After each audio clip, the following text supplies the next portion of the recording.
something happened. But again, like he put himself in a position to be able to complete the game that he started. And I think at the end of the day, all starters want to do that.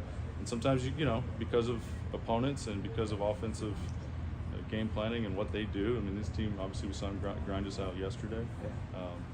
He was able to counter that and put himself to get some quick outs to put him in a position to complete his game. And because you guys consider everything leading into October, was there some consideration of doing kind of like what the Nationals did the year they won, where these are our 4 best arms, let's use them on their throw days if we need to? Again, I think we take, I think there's a lot of discussions about a lot of different things, and we take game to game. What do we have? What's available? What are we watching?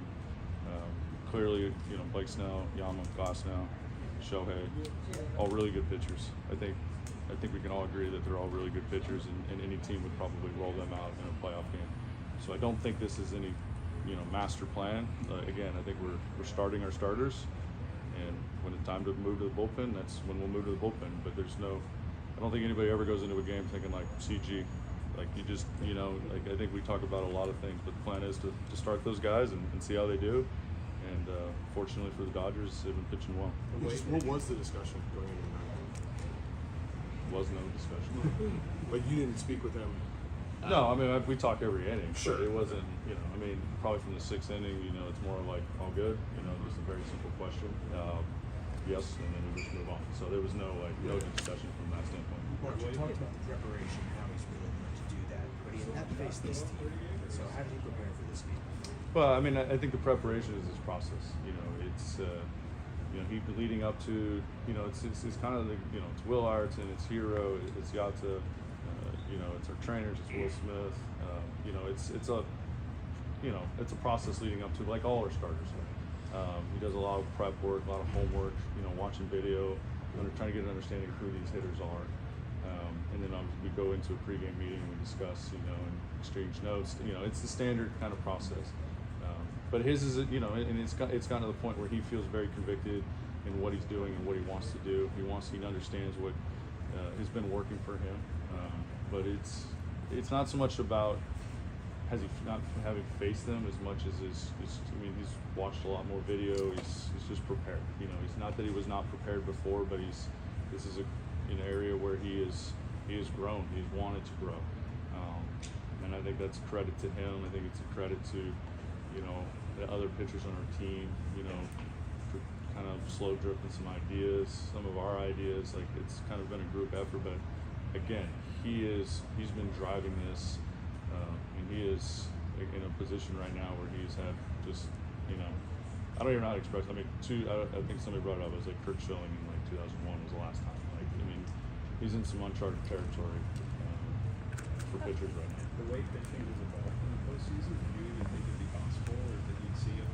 I never say never. You know that, Jack. Yeah, obviously it's evolved when you got, bullpens that are as good as they are in today's game, the way the relievers can throw the baseball. Again, we don't walk in thinking we're going to get complete games. We got one last week. That was awesome to watch. It was awesome to be a part of. Today, again, awesome to be a part of. Really excited for him, happy for him. And, we go home, we came here, we got a split, and so that's a good thing. He's the one guy who stayed healthy all year out of your rotation. Took on 175 innings. How is he at his best now? I think that's just the way he takes care of himself. You guys see him every single day. He spends a lot of time taking care of himself, preparing his body. It's not probably the way, most of our guys train. I think that's well documented on how he trains. But he takes care of his body and makes sure he's in a good position. Last year, obviously, he had the shoulder issue. But this year, he's, seems like hasn't skipped a beat, and he seems as fresh as he's been all year. And it's a credit to him and his preparation on the physical front, because that's not easy. We're 34 starts into this thing now. It's pretty impressive, and he's some of his best stuff has been of late.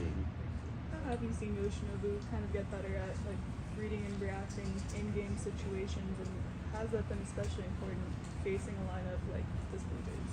Yeah, some of it's some of it's by failure. You saw the Anaheim game, where they came out and they jumped him, and so I think that was a teaching moment, for all of us, and so he understood that sometimes he might have gotten too predictable, and so he's been trying to evolve in that area.